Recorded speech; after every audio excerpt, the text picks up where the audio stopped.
Here's our executive producer, Huck, for the CanAm Missing Project, a copyrighted edition for our video channel. She's in here keeping track of us, and she's going to hang around for a while and just make sure that we do things according to policy. And this is a letters edition, so Huck is going to be entertained by what you have written in. So thanks for being here. Huck's happy, I'm happy. I think we should get going. What do you think? Well, thanks for being here. And a lot of you have written in and said things about the letters edition. Some pro, some con. But either way, we're back at it. Now, I've heard it's about 60-40. You want it split between missing people and letters. You want 60% don't want the letters with the missing people, and 40% want them both together. It's pretty close. And we're getting a lot more viewers for the missing person segments than we are for the letter segments right now. So it's still to be seen whether the letter segments continue, but they are for now. And away we go. First one. Hey Dave, could you make sure please that Mr. Paulides gets my message? I tried emailing him via the CanAm Missing Project, but I kept getting the email back stating it was undeliverable. Well, you got me. The email for CanAm Missing Project is CanAm, like Canadian American, canammissing@yahoo.com. If you want to write a letter. This message is about how I appreciate him and what he has done for humanity as a whole in this country, also writing him on a personal level. Thank you. You got me. I'm right here. Mr. Paulides, I'm not sure you remember me because I'm not sure. I know you get thousands of emails and people you correspond with every day, but recently I bought a DVD from you, Missing 411, The UFO Connection. I must say I would have paid double or triple for it. This is a true labor of love that you have given the world. Extremely informative, shocking, and just makes you think that all is not what it appears to be. You can't believe everything you hear or read. Thank you. That was a labor of love. It started when Ben was alive. He took his life. We went through COVID. And then we had umpteen dozen problems with production. So, yeah, labor of love. If you would ask me 2 years into it if it was ever going to be completed, I would have said no. But you can watch Missing 411, The UFO Connection right now on Amazon. I always watch your YouTube channel. I've been subscribed for a while and I bought your books. Not all, but I'm getting there. I just want to say thank you for giving yourself less love and passion for 411 missing people, aliens, UFOs, and Bigfoot, among other things. I live in Ontario, California. First of all, I hope you are doing well, and Miss Angie and our executive producer, Huck. As you can see, Huck is doing quite well. She's quite the princess. I swear to you, she actually knows when I come into the library to run in and be in a film. I know you probably think I'm crazy, but I think she knows that something's going on. She sits in the right position and looks at the camera. It's weird. Maybe she's a reincarnated film princess. I don't know. I know Ben is watching you from above. He is with you and inside of you. He will always remain with you and Miss Angie. I always pray for you and Miss Angie, and you get enough of the strength to get through the day. You never get over a death of a loved one, especially a death of a child. I can't imagine how it feels day by day or how you must feel. I'm sure you got your days and bad days. That's true. I have good days and horrific days. In fact, when I get to heaven, I can't wait to meet Ben myself. Brothers in arms. At least there, Mr. Paulides, we won't have any of the sadness or tears, only laughter and happiness. Huck just gave it a big yawn.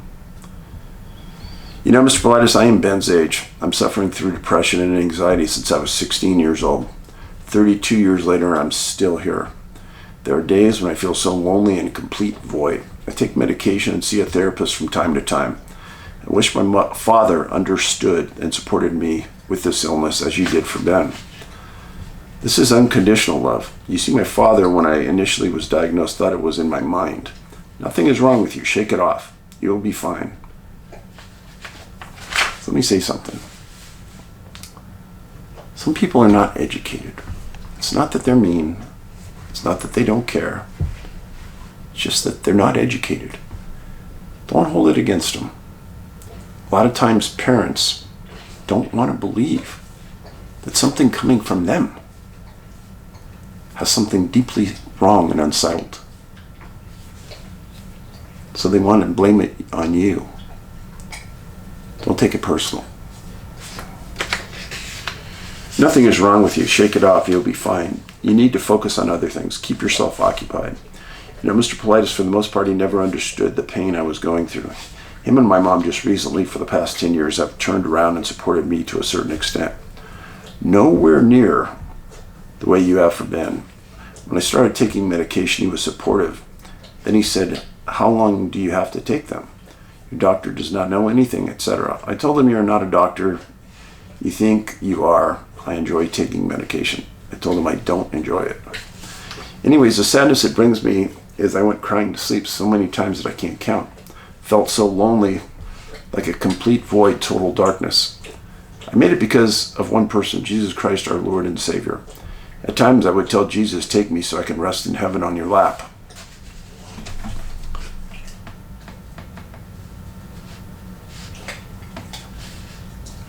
But I just want to say to you, Mr. Paulides, you're an amazing father, a true definition of what a father means and should be. Can't give enough love to Miss Angie as well. You know, one can have all the resources in the world, like doctors, therapists, best medicines, friend and family. But if you don't have parents supporting you and showing you love in regards to your mental illness, then other things don't matter. I get that.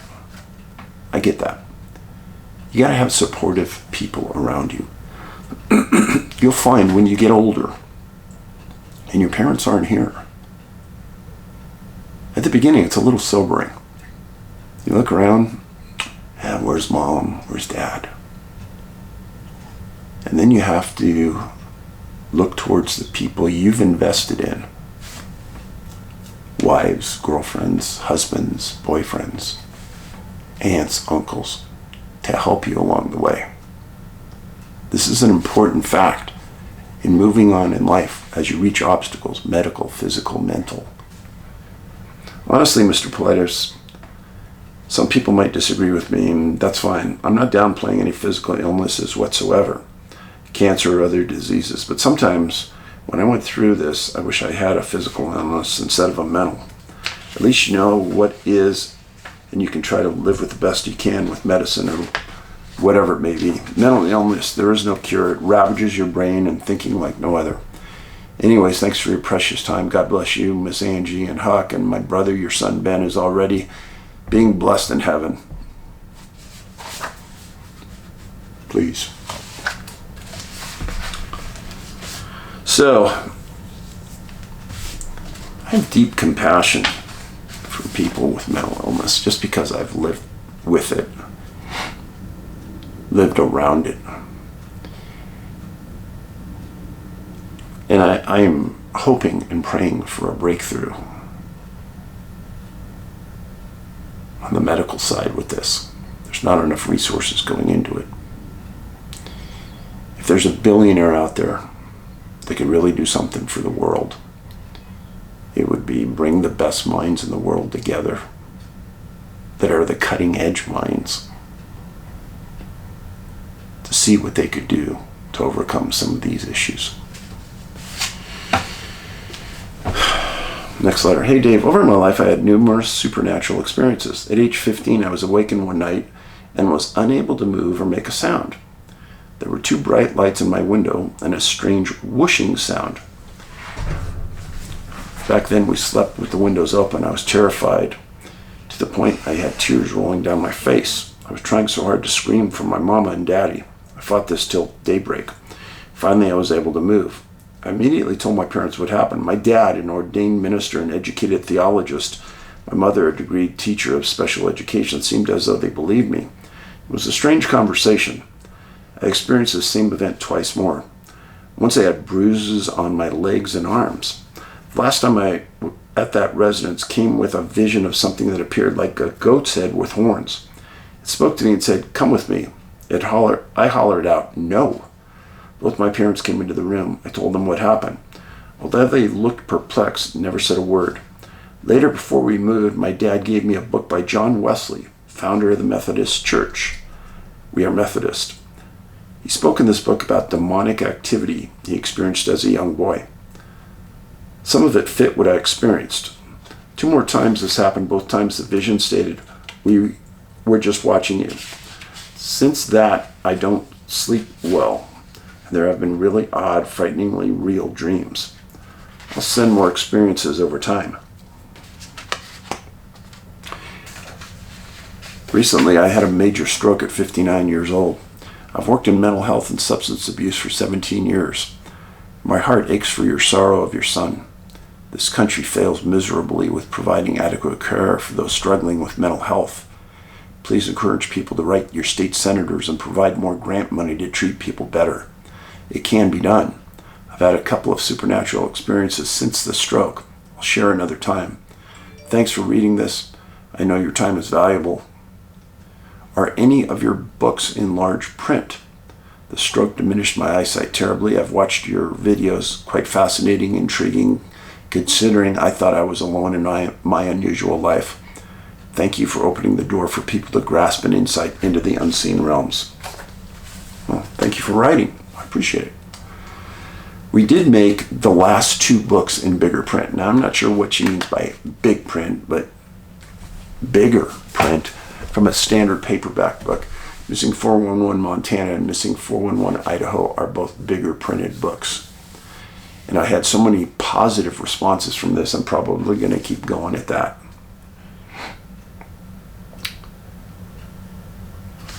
Huck now is laying right next to me, absolutely zonked asleep. And she always lays in a position where she can cover the door and watch me. And that's part of that breed behind the Pyrenees. They're always on guard, always. And when she isn't being fed or we aren't playing with her, she's always looking out a window. And she'll walk to 3 different windows within 5 minutes. She's always patrolling. It's in her blood. It's fascinating to watch. Hey Dave, hope you and Angie are doing well. It's been some time since I last wrote to you. However, I still watch every video you put out and I've seen all the movies numerous times.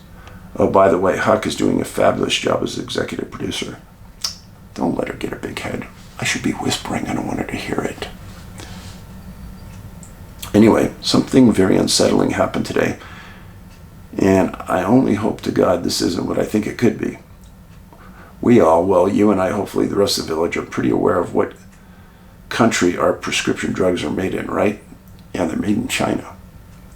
Friday morning, we got a pretty bad shock when my son tried to have his monthly prescription of generic Ritalin filled at our local pharmacy, only to find out they had no stock and don't know when they'll be getting more. This was extremely unsettling since both my husband and I also take this medication and are due to have ours refilled in the next week or so as well. So after finding out our pharmacy didn't have any, I spent the better part of the morning calling pharmacies all over town. I started with big ones, Walgreens, Walmart, CVS, and no one had any stock. My son, who had to go to work and apparently made some other calls as well, found one Walmart pharmacy way on the other side of town that just had enough to fill his prescription. So he had his current script transferred and drove a good 40 minutes away to get them. I do plan on making more calls during the week to find out if anything has changed, and I only hope and pray this isn't a sign of more to come, or it's just a fluke. While I don't spell it out, I hope you know what I'm getting at. This is a pretty good way for the country to screw with us big time and ultimately decrease the population. Thanks for your interest in hearing this one. I've stated this many times, and I'll state it again. China manufactures 90% of all generic drugs that we use in the United States. They've gotten us addicted to their medicines. And if we go to war with them, if we assist Taiwan. If we get on the bad side of China and they want to really impact us, just stop the importation of medicines from China. Just stop the flow. And I've said this 100 times. What drugs you are taking today were not being taken 60 years ago. There's a very good chance. So what happened in the last 60 years that made us to start taking all these drugs? Do you know how many ads on TV are for prescription drugs? Those ads are not for physicians. Those ads are for you. You watch, you think you've got something, you call your doctor, get an appointment and say, hey, maybe I need this. That's how it works. Now there's no doubt in my mind that prescriptive drugs are needed by people. I have no doubt. But,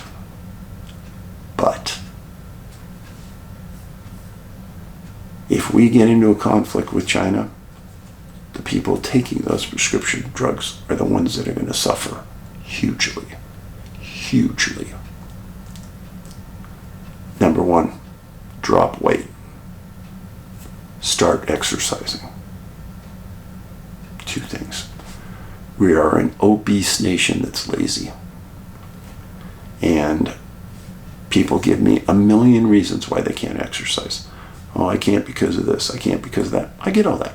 And there may be reasons why you can't. But there's a lot of people out there.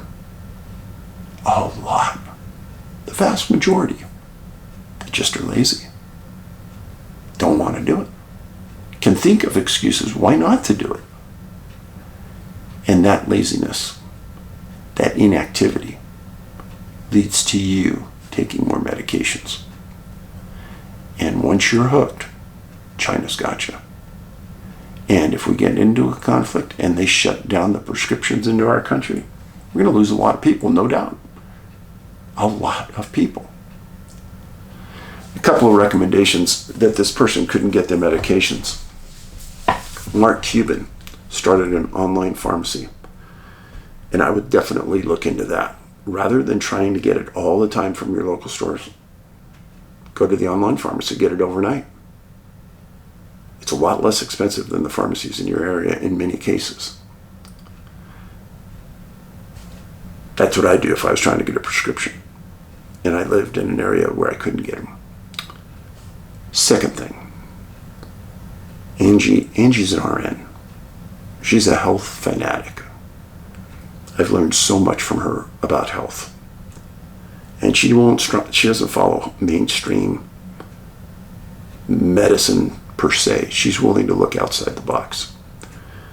And we've talked a lot about homeopathic medicine and homeopathic physicians. If I was somebody who was taking a series of pharmaceuticals, I would make a beeline and get an appointment with a homeopathic physician. And if you go to the American Osteopathic Association, that's OSTEOPATHIC, you can find a physician and get an appointment. Because there are natural remedies that can substitute in some cases for some pharmaceuticals. And if that's the case, jettison as fast as you can and get there. Now in your mind you might say, oh no, I can't do that. Why can't you do that? Why? Don't rely on stuff coming from another country. What if China and us go to war and the last shipment of pharmaceuticals coming out of China is laced with a poison? They could kill 100 million people in the United States overnight. Because the U.S. pharmaceutical industry relies on the reports on the consistency and purity of the product coming out of China by the Chinese. Every company in China that exports products is part of the Chinese Communist Party. I'm just telling you. Next letter. I got an entire series of letters from you asking me what's going on in Montana with this raid on a gun shop by ATF and IRS.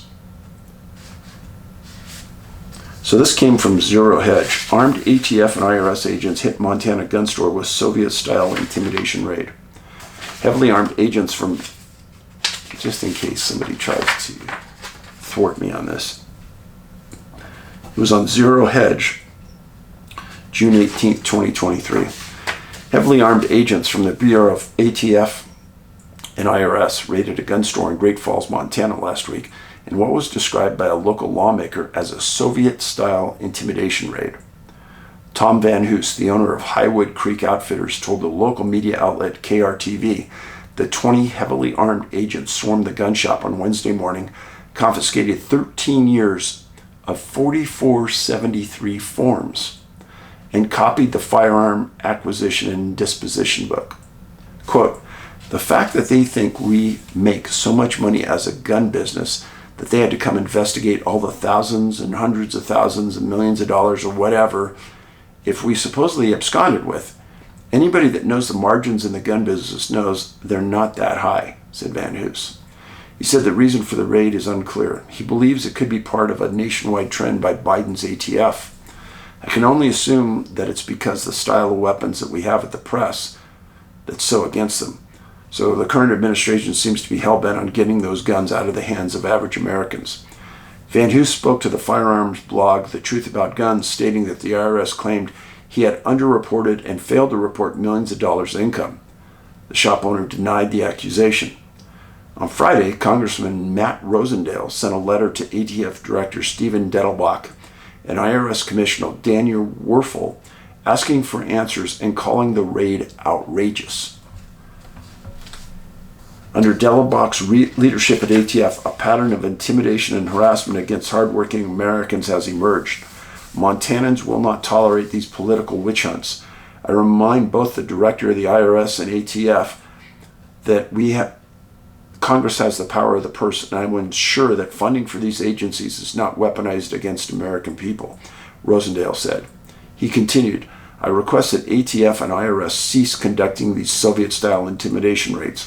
This is a letter from Matt Rosendale, and I'll read it. "It has come to my attention that the ATF and IRS abruptly entered and closed Highwood Creek Outfitters in Great Falls. Although the ATF are a useful resource in crime prevention and firearms theft cases, this event is another example of President Biden weaponizing federal agencies to target and harass hardworking Americans.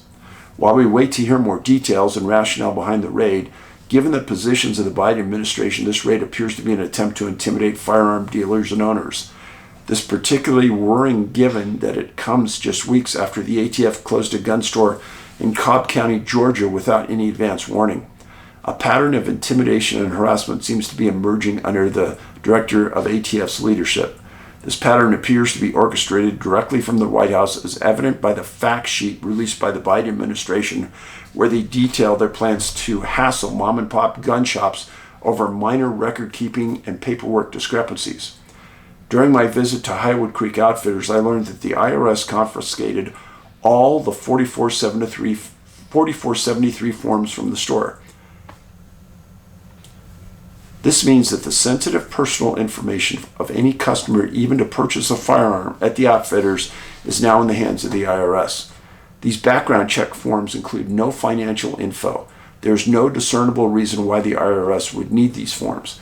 The IRS committed an egregious breach of privacy for Montana gun owners. I am outraged that the agents involved show no regard for federal law.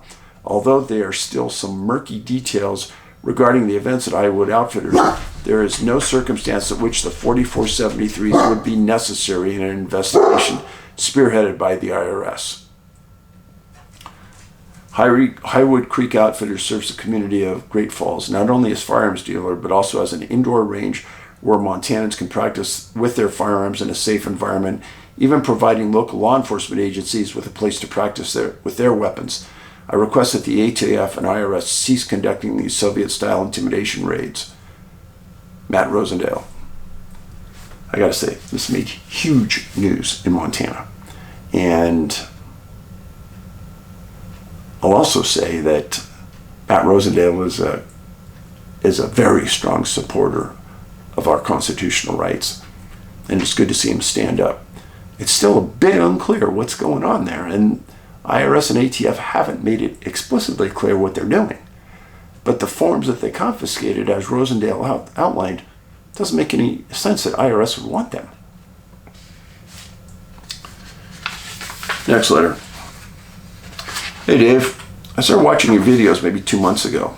I had heard a little bit about your work some time ago, but wasn't mentally ready to dive into it until recently.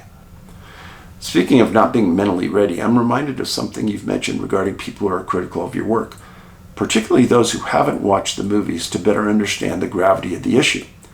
Dave, if there's one thing I've learned from COVID-19, most people can't handle the truth. It's not because they are bullheaded, it's too much, too frightening. They're afraid of what they don't understand. It sounds simplistic, cliche, I know, but it's true and was never more obvious to me than the spring of 2020. I knew in December of 2019 that we were in a heap of load of trouble when I learned about the virus in China. How did I know? I don't know. I just did. My dad was a radiologist for over 50 years. I'm the youngest of 8 children. I learned a great deal from him. Dave, my family had PPE in January 2020. That includes siblings, nieces, nephews, all over the country. I started talking to my friends about this virus in January. None of them took it seriously. In early February, I finally brought it up at work. You'll see where I work below. I saw your video about Ron Taman today, which was a tipping point for me to reach out to you. I was recently dismissed. Nothing to see here. The Ohio Department of Health will guide us in the event this is of a concern, but we don't think it will be. That was on February 5th, I believe. On March 19th, Governor DeWine declared a state of emergency, which I was 100% expecting. Sadly, no one else in the administration was. They were in shock, to say the least. You get the point. And if it only got worse from there. The weekend of March 7th, 2020 was the last time I went out to dinner. My husband and I were with 2 of our dearest friends. I had to be coerced to go since I knew the clock was ticking. Once Monday arrived and the governor made the announcement, I worked for the rest of the week canceling events on the campus and figuring out how to get PPE to the ones that couldn't be canceled. Busy week as we were prepared to shift. What I didn't know at the time is that my girlfriend woke up morning after our dinner together with a fever. She recovered after a couple weeks. Unfortunately, her husband wasn't so lucky. He was turned away from at least 2 hospitals because he was not recently traveled to China. Even in the throes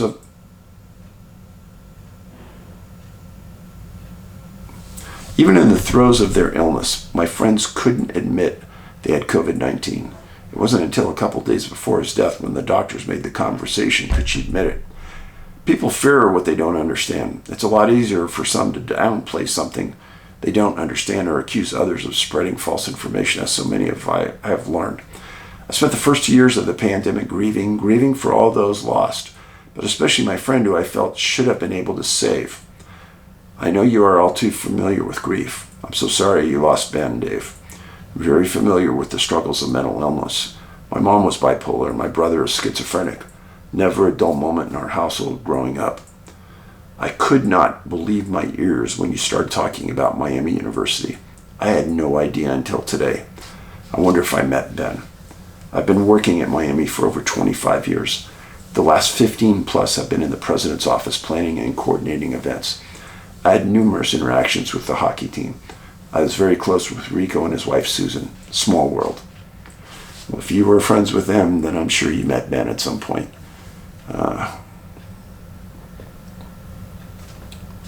Don't sweat the critics, Dave. I suspect you aren't the only recipient of their rants and ignorant comments. Don't sweat the folks who try to pass off your hard work as their own. Imitation is the scariest form of flattery that mediocrity can pay to greatness. Let me read that again. Imitation is the sincerest form of flattery that mediocrity can pay to greatness. You have put faces to so many fathers, mothers, and children who have gone missing. I can only imagine what that has meant to those families. I'm grateful to you, Dave. Thank you for sharing your life and your knowledge. It means a lot to me and gives me perspective I need when times are challenging. Happy Father's Day. Well, thank you very much. Just so many of you who didn't know, Ben played hockey at Miami, Ohio. He was a D1 defenseman from 2011 to 2015. He ended his 4-year career with a plus 21. And people in hockey know that to a defenseman, that's one of the most important stats. And his hockey nickname was Squatch. And on the Miami website, it said that his part-time interest was researching Bigfoot. In 2015, he won the award for Scholar Athlete of the Year for all sports in Miami. In all sports, there's a lot in Miami. Ben Roethlisberger from Pittsburgh Steelers played Miami. It's been a school that treated Ben very well. He was a super smart kid, studied like there was no tomorrow, took it seriously. And he was really proud of winning that Scholar Athlete of the Year award. So was Dad. Paulides out.